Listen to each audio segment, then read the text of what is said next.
Hello, welcome back to Morrison Heights Family Connect, the podcast of Morrison Heights Baptist Church. I'm Tim Peabody, and I'm here today with Cortney Earnest, who is the college ministry resident in our college ministry, and just got back from a trip to New Orleans. So, yes, we did. Welcome, Cortney. Thank you. Thank you. Your group got back yesterday from New Orleans. Yes. Y'all were doing hurricane relief down there? We were.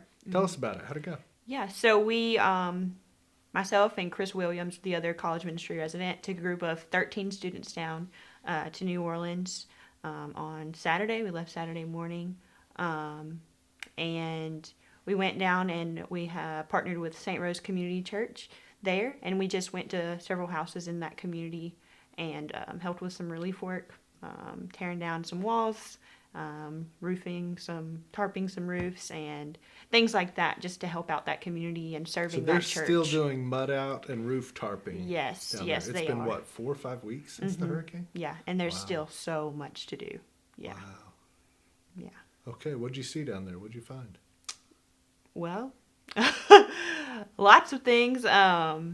We got to meet a lot of families there, and the church that we stayed at, the St. Rose Community Church there, and we got to meet the pastor there and go to their worship service on Sunday morning. We've been partnering with that church. We've sent other groups to them, right? We've sent a couple groups down there so far. And Tim Rowan, our missions pastor, met us down there, and he was kind of coordinating all the work that we were doing. We didn't really know exactly what we were doing as a group of college students, but he was there to help us kind of get all that together for sure. Yeah. Well, good. So you are a resident in the college ministry. Yes. We don't know what that means. I do know you don't live in the college building, correct? I do not live in the college building. That's all I know about a college ministry resident. What do you do? So the residency program was started last year. It's new, so a lot of people don't actually really know about it. John Harding was the first college ministry resident last year, and now Chris Williams and I are the college residents this year.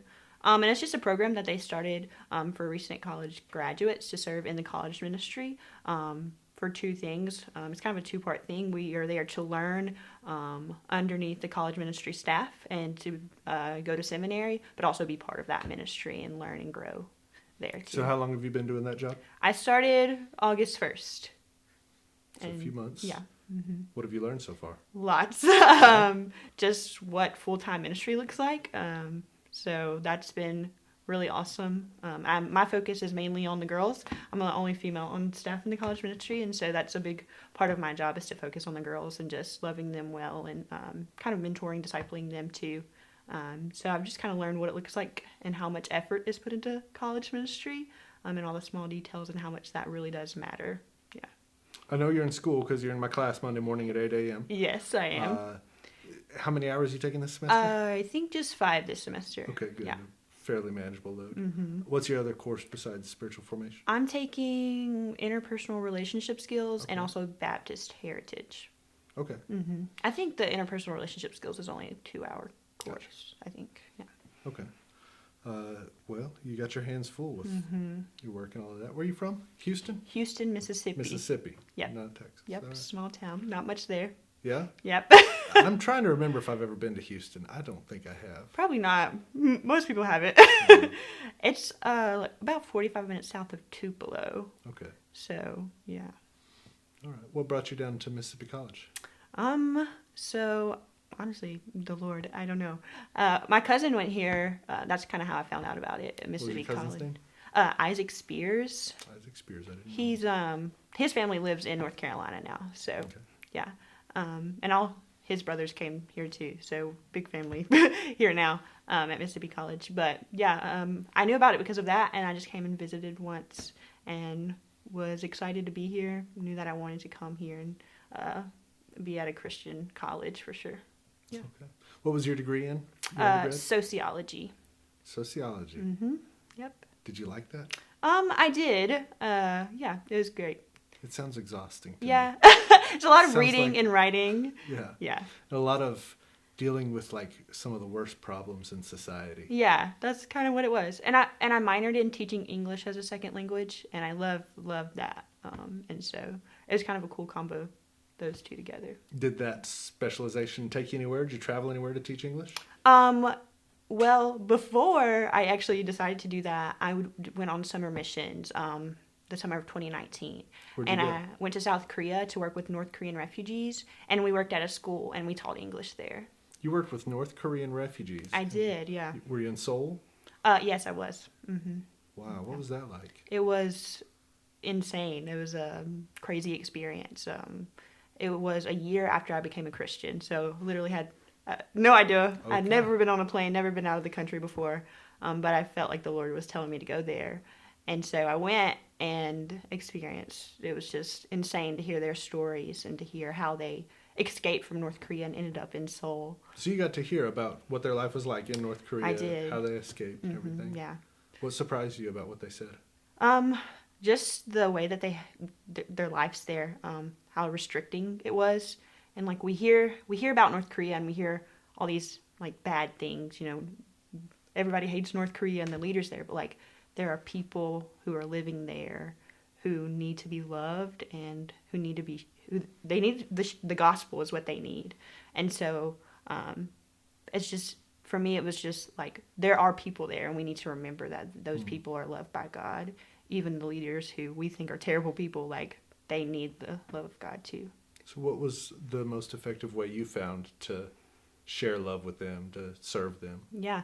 Well, we actually got to live with the students in the apartments they were living in. They were there without their parents because most of them escaped from North Korea without their parents, and they were around the ages of, like, 12 to 20, so they were in those ages, and really it was just letting them talk to us. They just didn't have people who was willing to listen to them. Like in North Korea, nobody was listening to them. Nobody cared about their needs or their wants. So like, it was just awesome to be able to hear them, and they loved that we could just sit there and listen to their stories and hear what they had to say.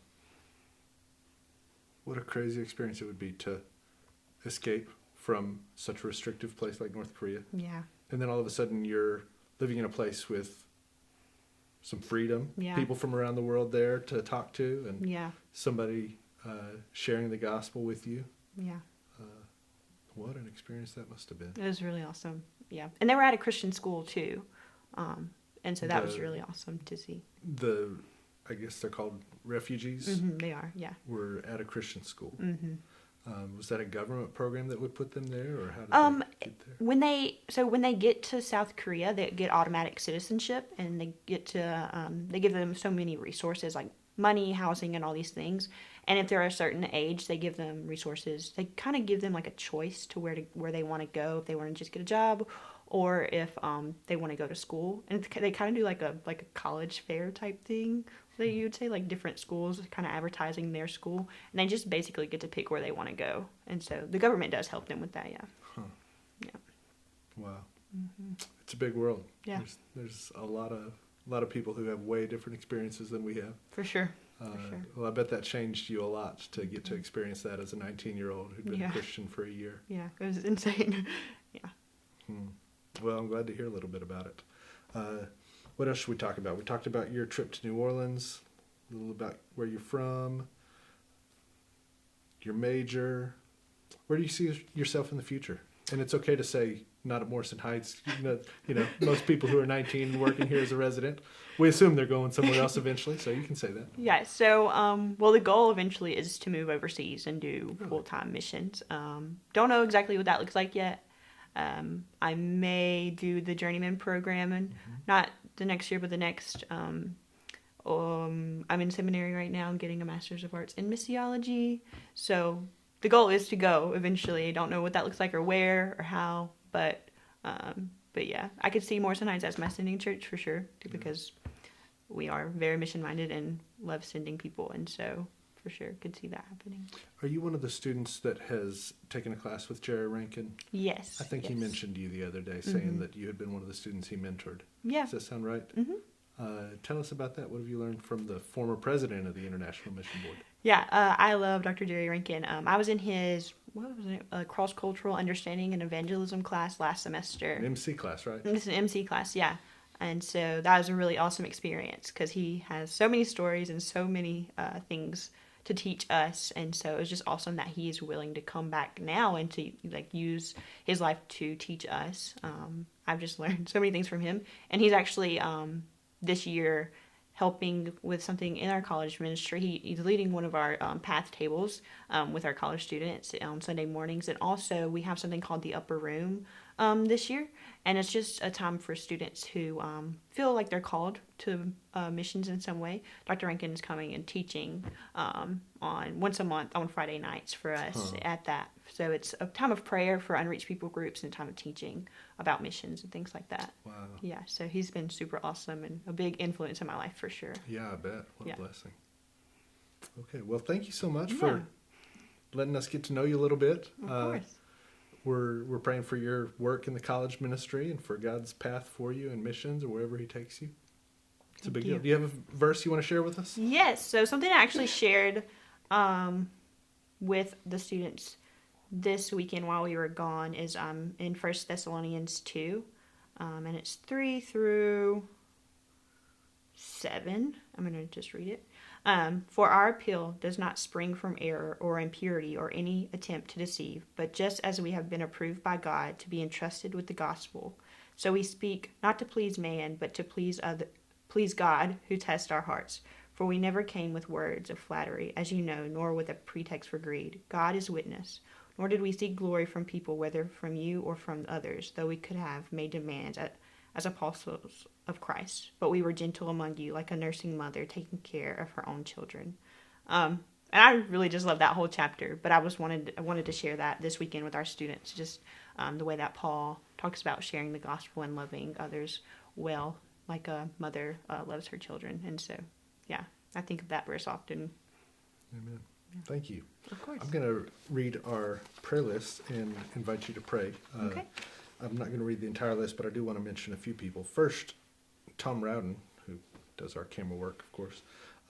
His mother-in-law just got out of surgery. This is filmed on Wednesday, so surgery went well. Carrie's mom is in the hospital and certainly needs our prayer. We definitely want to remember her, and we're thankful for good results of the surgery. Also continue to remember Bob Dent, Terry Dent's brother. Also Adele Brooks' nephew, Ken Scherer, who's having a transplant done soon. So remember to pray for those folks and others in our church, and I'll invite you to pray, but not to remember all of those in your prayer. That's too much pressure. Yeah, of course. Hey, God, I just want to thank you for this day and just this time, Lord, to be able to share about what you're doing in New Orleans and here at Morrison Heights and in my life, Lord, and through the college ministry. Lord, just thank you for this church, for Morrison Heights, and for their heart for you and their heart to send and to go, Lord. I pray for all the families that we met in New Orleans this weekend that we got to serve, Lord. I just pray that you can just be with them and comfort them, Lord, and give them peace. But, Lord, most of all, open up their eyes so that you can, they can understand who you are and believe and trust in you, Lord. And I pray for all the families at Morrison Heights, Lord. Pray for the families that Tim just mentioned, Lord, that you would just give them comfort and peace and help them to remember that you are with them always, Lord, and for them to glorify you in whatever they are doing, Lord. And I just pray for tonight as church services go. Well, I guess, I don't know. Anyway, sorry. For tonight, Lord, for the church services that are going to be happening, Lord. And again, just thank you for this day, for this church, and for these people around me, Lord, this community. In your name I pray. Amen. Amen. Thanks, Courtney. Thanks. I'm not sure whether God is outside of time or timeless, but regardless, the time direction of prayers, I think it's irrelevant. All right. Am I right that you got tripped up because this isn't going to be is recorded Wednesday, but it'll air on Thursday? Yeah. Oh, well. No, we're doing it all over again. Oh, we are? I'm just kidding. No. Tom's like, no, I'm out of here. Like, we can if you want. That was fun. Thank you so much for being with us today. Thanks for inviting me. To know you a little. Monday, you're presenting in class, right? Yes. Is Monday your day? What chapter? 5. Study, I think. Yeah. You'll know by Monday. That's right. Yeah. Looking forward to it. Thanks for being on the podcast. Yeah. This is Morrison Heights Family Connect. We love our family.